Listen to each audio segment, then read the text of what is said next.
Being ready to get everything out of here into my igloo so we can start really getting the gold out of here. And now it's time to make it all pay. Get it out on the water. If not, I could be facing financial ruin. No pressure. They said this ground was finished, picked clean, nothing left but empty seabed. Years of surveys, decades of mining, all pointing to the same conclusion. There was no gold left here, so everyone moved on. Every miner, every expert, every crew that had ever touched this water walked away. Except one. Shawn Pomrenke didn't just question it, he ignored it. He took his dredge into a zone no one else even considered worth a second look, and what he found changed everything. $300 million in gold, buried in a place the entire mining world had already given up on. This wasn't luck. This was something much bigger, because sometimes the greatest discoveries aren't hidden, they're abandoned. And what Shawn just uncovered in the Bering Sea might be one of the biggest mistakes the mining world has ever made. So, hit subscribe, because this story is about to go deeper than you think. What does it really mean to be called a king? The title King of Nome isn't something created for television. It's a name that actually exists out there in the real Bering Sea mining world, among the divers, the crews, the operators, and everyone who lives and works in those waters. It's a title that carries weight, because it's been earned. The Pomrenke family didn't get that name overnight. Their reputation was built across generations of mining in Nome, long before Gold Rush ever existed. And it's a legacy that will likely continue long after the cameras are gone. It all started with Steve Pomrenke, Shawn's father. Back when mining equipment was basic, profits were tighter, and the only real way to understand the ocean floor was through hands-on experience. Steve was out there learning it the hard way. No advanced surveys, no high-tech mapping, just time, effort, and instinct. He built the Christine Rose, the dredge that would eventually become the heart of their entire operation. But more importantly, he built a system, a way of working, thinking, and mining that defined how the Pomrenke operation functioned. That system was passed down to Shawn, but inheriting something and proving yourself worthy of it are two very different things. Shawn knew that from the start. Taking over your father's operation isn't just a step forward, it's pressure. Every move you make gets compared, every mistake carries the family name, and every success. People assume you had an advantage, so Shawn didn't try to replace what his father built. He expanded it. Over time, he developed his own understanding of the Bering Sea, something deeper than what he was taught, something that was entirely his. Viewers of Bering Sea Gold have actually watched this evolve season by season. His ability to read the ocean floor becoming sharper, more precise, more calculated. A mix of inherited knowledge and his own analytical mindset. While others stuck to traditional methods, Shawn started investing in advanced survey technology. He connected with marine geologists who could interpret the data his equipment was producing. Piece by piece, he built a much clearer and more detailed picture of what was really happening beneath Nome's waters, far beyond what most of his competitors could see. But technology wasn't the biggest advantage he gained. Patience was. He watched countless operators come into Nome with money, machines, and big plans, pushing hard on promising ground, only to get average or disappointing results, and then leave because they were thinking short-term. Shawn wasn't. He understood something most people didn't. The Bering Sea is always changing. Gold deposits don't just disappear. Sometimes they shift, they settle, they slowly rebuild over time. Currents move material, storms reshape the seabed, and the same processes that created these deposits in the first place are still happening. He learned to think in years, not seasons. Instead of chasing quick results, he tracked certain areas over long periods, watching, waiting, collecting data, even when nothing immediately stood out. One of those areas would eventually become the $300 million discovery, but at the time, it wasn't a priority. It was just a watch zone. For 4 years, Shawn kept an eye on it, running surveys whenever he was nearby, studying small changes beneath the surface, not enough to act on, just enough to keep his attention, until this season, when something changed. The shift was subtle, so subtle that most miners probably wouldn't have noticed it at all. But Shawn did. A small variation in the subsurface data. A density change that hadn't been there before. Not dramatic, not obvious, just different. The kind of detail that makes an experienced operator pause and take a second look. So he did. He went back through years of data, laying out multiple survey results side by side, comparing them carefully. And that's when the bigger picture started to reveal itself. This wasn't a sudden change. It had been building slowly, over time. Year after year, the data showed a gradual increase, a deepening and widening pattern that pointed to one thing. Material was accumulating. Gold-bearing material, concentrating at a specific depth through the natural hydraulic forces constantly shaping the sea floor. Then Shawn connected it to something else, the previous winter. It had been unusually intense, a series of powerful storms that had moved massive amounts of material across the seabed. Most miners saw those storms as a problem, ground disrupted, targets ruined, operations affected. But Shawn saw opportunity, because storms don't just scatter gold, they can also concentrate it.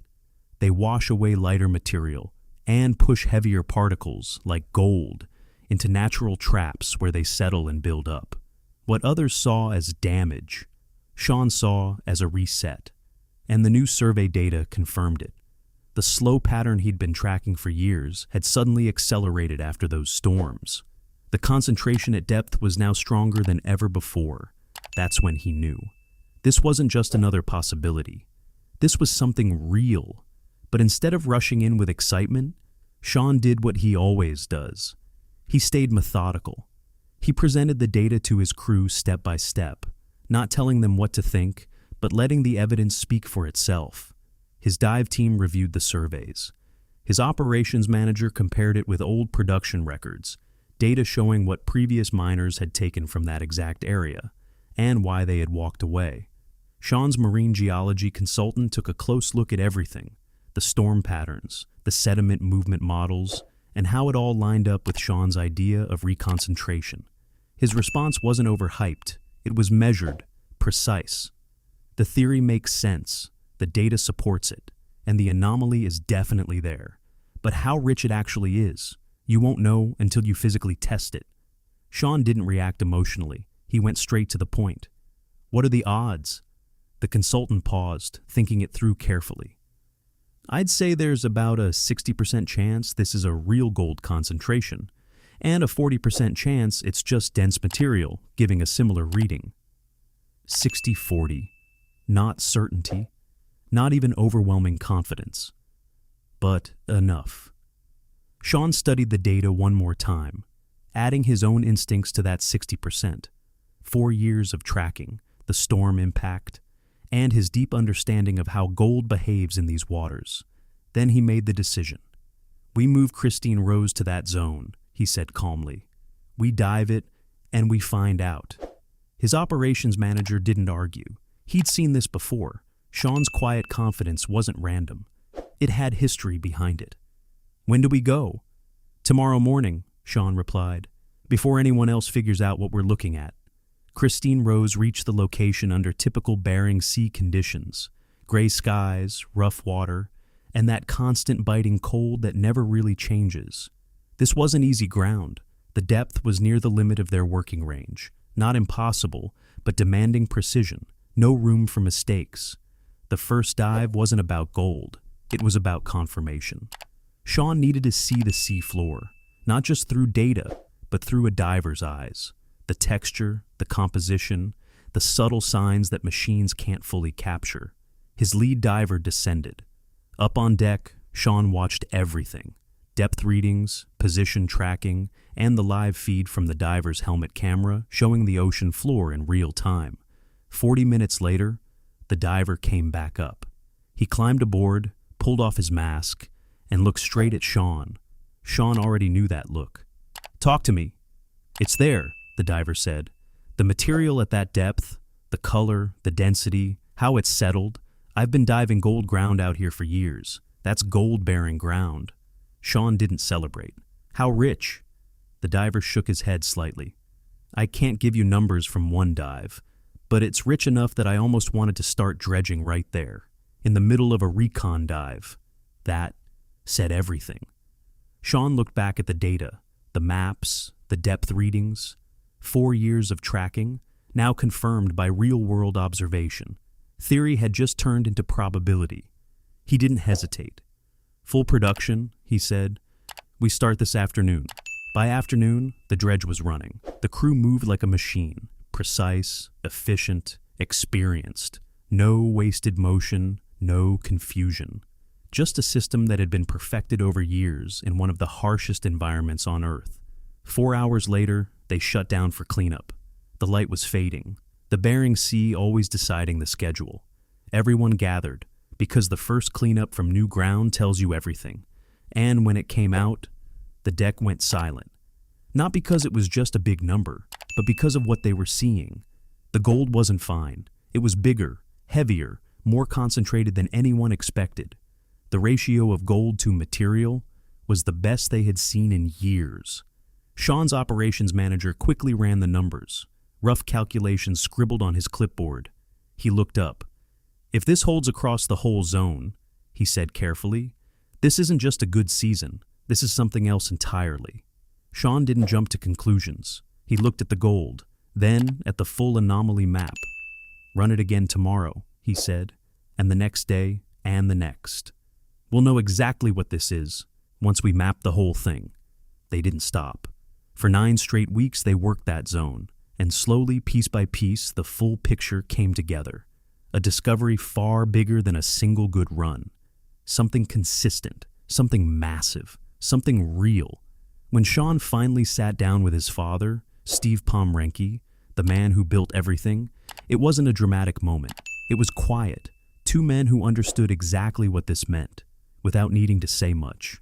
Because in this business, results speak louder than anything else. Steve stood there, studying everything in silence. 9 weeks of production totals, recovery graphs, zone maps showing exactly where the gold had been thick and where it started to fade out along the edges. The consultant's final geological breakdown, the full confirmation of Shawn's reconcentration theory. No longer just an idea, but proven by real results. He took his time. Then finally he spoke. "Your grandfather found something like this?" "Once," Steve said. "In 40 years out here. Just once." Shawn gave a small nod. Steve looked at him again. "How did you know?" Shawn's answer was simple. "I didn't find it," he said. "I watched it build for 4 years." He paused. No one else stayed on that zone long enough to see it happening. By the end of the season, the results were undeniable. 148,000 ounces of gold, pulled from that single anomaly zone in just 9 weeks. At market value during that time, it came out to roughly $296 million. Close enough to call it what it really was, a $300 million discovery. After all expenses, fuel, crew, maintenance, logistics, the net profit stood at $142 million. From ground that had already been written off, from a location everyone believed was finished. But this story isn't really about gold. It's about something far more important. The difference between having knowledge and truly understanding. Because every operator in Nome has access to knowledge, they have the same tools, the same survey data, the same technology, the same consultants. Knowledge is available to anyone who can afford it, and that's exactly what everyone else used when they looked at that zone and walked away. Shawn had something different. He had understanding, the kind that only comes from years, from experience, from watching the same waters over and over again until you start to see patterns others miss.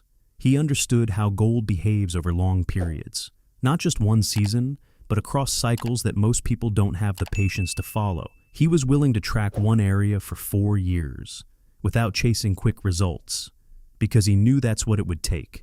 He recognized the impact of the storms, not as destruction, but as opportunity. Not because a model told him so, but because he grew up on this water, and he understood how it moves. Knowledge can be bought, understanding can't.